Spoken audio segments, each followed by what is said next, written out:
जम्मू कश्मीर में असेंबली के चुनाव कब होंगे। जम्मू कश्मीर में असेंबली के चुनावों को लेकर नेशनल चैनलों के साथ काम करने वाले कुछ पत्रकार बंधुओं ने अपने ट्विटर हैंडल पर ट्वीट किया और ये कहा कि जी अक्टूबर-नवंबर में जम्मू कश्मीर में चुनाव हो सकते हैं। वजह पूछी तो उन्होंने ये कहा कि अफगानिस्तान में जो तालिबान ने अफगानिस्तान के ऊपर जो कब्जा किया है और तालिबान अब वहाँ पर कंसोलिडेट करने लगा है, उसके चलते आशंका ये है कि तालिबान के अफगानिस्तान पर कब्जा करने के बाद जम्मू कश्मीर में आतंकवादी गतिविधियां बढ़ सकती हैं। उन चीज़ों को देखते हुए जम्मू कश्मीर में पॉलिटिकल स्टेबिलिटी को इंश्योर करना केंद्र सरकार की प्रायोरिटी है और इसी प्रायोरिटी के चलते मार्च अप्रैल का इंतजार नहीं किया जाएगा, अक्टूबर-नवंबर में ही चुनाव हो सकते हैं। अब नेशनल चैनलों के साथ काम करने वाले पत्रकार जब कोई चीज़ ट्वीट करते हैं तो उसको हरफ आखिर माना जाता है, जबकि नेशनल चैनलों के ऊपर चलने वाली खबरों को लेकर और जो कुछ नेशनल चैनलों के ऊपर चलता है, आम आदमी से जब आप पूछते हैं तो वह आपको ये कहता है कि बहुत सारी चीज़ें जब हम सुनते हैं तो हमें खुद भी हंसी आती है कि ये खबर है भी या नहीं है। लेकिन चलिए, एक डिबेट तो अलग अलग पॉलिटिकल सर्कल्स में शुरू हो चुका है। अब इस डिबेट को ही एनालाइज करने की कोशिश करते हैं कि क्या संभव है कि अक्टूबर-नवंबर 2021 में जम्मू कश्मीर में चुनाव होंगे। अगस्त का आखिरी हफ्ता शुरू हो गया है, अभी तक डीलिमिटेशन कमीशन ने अपना रिपोर्ट नहीं दिया। अब संभवतः डीलिमिटेशन कमीशन सितंबर के महीने में रिपोर्ट देगा और कुछ सर्कल्स में ये बात भी चली थी कि डीलिमिटेशन कमीशन जब रिपोर्ट का ड्राफ्ट तैयार करेगा तो उसको पब्लिक के साथ शेयर करेगा ताकि आम लोग भी अपनी राय डीलिमिटेशन कमीशन की रिपोर्ट को लेकर दे सकें। हालांकि ये प्रक्रिया में नहीं है, बनता यह है कि डीलिमिटेशन कमीशन अपनी रिपोर्ट मुकम्मल करेगा और रिपोर्ट को मुकम्मल करने के बाद रिपोर्ट को delimitation commission election commission of India को सौंपेगा। उसके बाद बाकी कार्रवाई इलेक्शन कमीशन ऑफ इंडिया ने करनी है। लेकिन डीलिमिटेशन कमीशन जब अपनी रिपोर्ट मुकम्मल करता है और उसे इलेक्शन कमीशन ऑफ इंडिया को दे देता है और रिपोर्ट पब्लिक होती है, तो क्या रिपोर्ट के पब्लिक होने के बाद जो जम्मू कश्मीर की राजनीतिक पार्टियां हैं, क्या वो राजनीतिक पार्टियां उस रिपोर्ट को इन टोटो एज इट इज एक्सेप्ट करेंगी? जिन पॉलिटिकल पार्टीज ने डीलिमिटेशन कमीशन के गठन के ऊपर सवाल खड़े किए हैं और जिन पॉलिटिकल पार्टीज ने लिखित रूप में डीलिमिटेशन कमीशन से भी ये पूछा था कि जम्मू कश्मीर रीऑर्गेनाइजेशन एक्ट हमने उसको चुनौती दी है और कानून इस समय विचाराधीन है सुप्रीम कोर्ट के सामने और सुप्रीम कोर्ट ने उस पर अपना फैसला देना है, क्या वो पॉलिटिकल पार्टीज डीलिमिटेशन कमीशन की रिपोर्ट को, अगर उन्हें लगता है कि ये रिपोर्ट फेवरेबल नहीं है या ये रिपोर्ट उन लाइंस पर नहीं है जिन लाइंस पर हम इस रिपोर्ट को चाहते थे, क्या वो पॉलिटिकल पार्टीज खामोशी के साथ इस रिपोर्ट को एक्सेप्ट करेंगी और चुनाव में हिस्सा लेंगी? और मान लीजिए इस रिपोर्ट को लेकर वो पॉलिटिकल पार्टीज जिन्होंने डीलिमिटेशन का स्वागत किया था, अगर उन्हें लगता है कि डीलिमिटेशन कमीशन की जो रिपोर्ट आई है, इस रिपोर्ट के अंदर कुछ कमियां हैं, कमजोरियां हैं, हम तो सोच रहे थे डीलिमिटेशन के बाद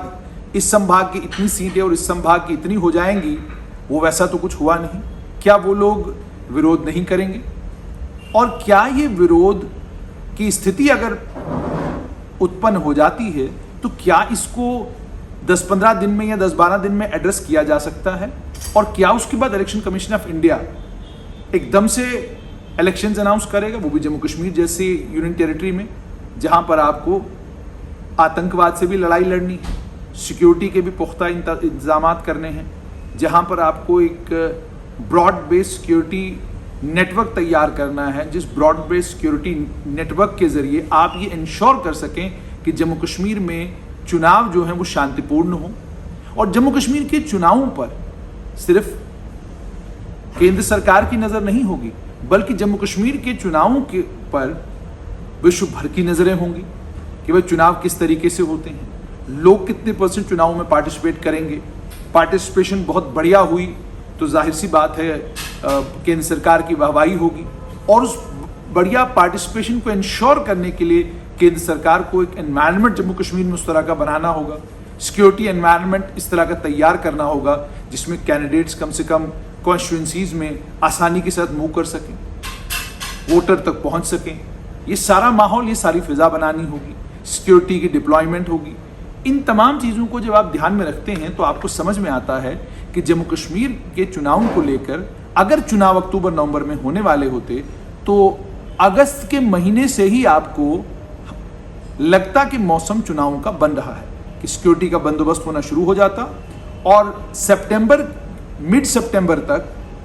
चुनाव आयोग जम्मू कश्मीर में चुनावों की तारीखों की घोषणा कर देता। तो अभी तो डिलिमिटेशन कमीशन की रिपोर्ट नहीं आई, तो रिपोर्ट को लेकर मैंने आपको कहा कि क्या कुछ पॉसिबिलिटीज हैं। उन पॉसिबिलिटीज को ध्यान में रखते हुए अब आप खुद सोचिए कि क्या अक्टूबर नवंबर में चुनाव हो सकते हैं। तो समझ में आता है कि संभवतः चुनाव अक्टूबर नवंबर में नहीं होंगे, और अगर चुनाव जब भी केंद्र सरकार या चुनाव आयोग तय करता है तो वो मार्च में संभव हो सकते हैं या मार्च के बाद। मार्च के बाद अब क्यों मैं कह रहा हूं, मार्च में लगभग 4 राज्यों में चुनाव होने हैं, उसमें सबसे इंपॉर्टेंट उत्तर प्रदेश में चुनाव होना है, पंजाब में चुनाव होना है। अब उत्तर प्रदेश का जो चुनाव होता है वो भी बड़ा कीनली कंटेस्टेड और बड़ा टफ चुनाव होने जा रहा है,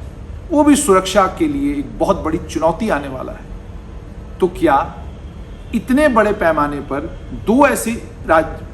एक तरफ जम्मू कश्मीर में चुनाव और एक तरफ उत्तर प्रदेश में चुनाव, क्या केंद्र सरकार इस पर फैसला लेगी? क्या चुनाव आयोग इस पर फैसला लेगा? और क्या जम्मू कश्मीर का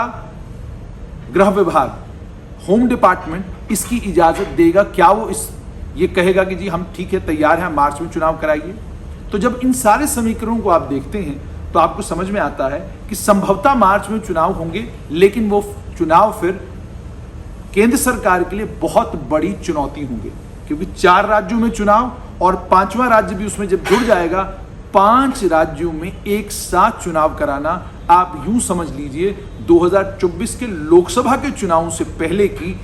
पहले का सबसे बड़ा चुनाव हो सकता है। अब इन समीकरणों को ध्यान में रखिए तो समझ में ये आता है कि मार्च में भी संभवतः जम्मू कश्मीर में चुनाव नहीं होंगे, और चुनाव अगर होने भी होंगे, यूपी और 4 राज्यों के चुनाव के खत्म होने के बाद मई जून के महीने में चुनाव की जम्मू कश्मीर में संभावना है। तभी जाकर जम्मू कश्मीर में चुनाव हो सकते हैं, जो हालात बने हुए हैं उनमें ऐसा ही लगता है। अब अगर अक्टूबर नवंबर में चुनाव कराने हैं तो अक्टूबर नवंबर में जाहिर सी बात है मौसम ठंडा होना शुरू हो जाता है, बर्फ की भी संभावना जो है वह नवंबर में जो है एकदम कश्मीर में इस तरह के हालात बन जाते हैं। अब मान लीजिए बारिश होती है, बर्फबारी होती है, रोड कनेक्टिविटी में कोई दिक्कत आती है, तो वो भी एक सरदर्द जो है वो केंद्र सरकार के लिए ही है। तो जम्मू कश्मीर के मौसमी हालात को ध्यान में रखते हुए, सिक्योरिटी सिचुएशन को ध्यान में रखते हुए, और डिलिमिटेशन कमीशन जिस पेस पर काम कर रहा है, और डिलिमिटेशन कमीशन का चूंकि अभी तक रिपोर्ट आया नहीं है, जब वो रिपोर्ट सबमिट करेगा, उस सबमिट रिपोर्ट देने के बाद की प्रक्रिया को ध्यान में रखते हुए संभवतः यही लग रहा है कि जम्मू कश्मीर में चुनाव जो है मार्च 2022 के बाद ही होंगे। उससे पहले चुनावों की संभावना बहुत कम है। एक सरप्राइज हो सकता है, लेकिन सरप्राइज की प्रोबेबिलिटी और पॉसिबिलिटी भी बहुत कम है।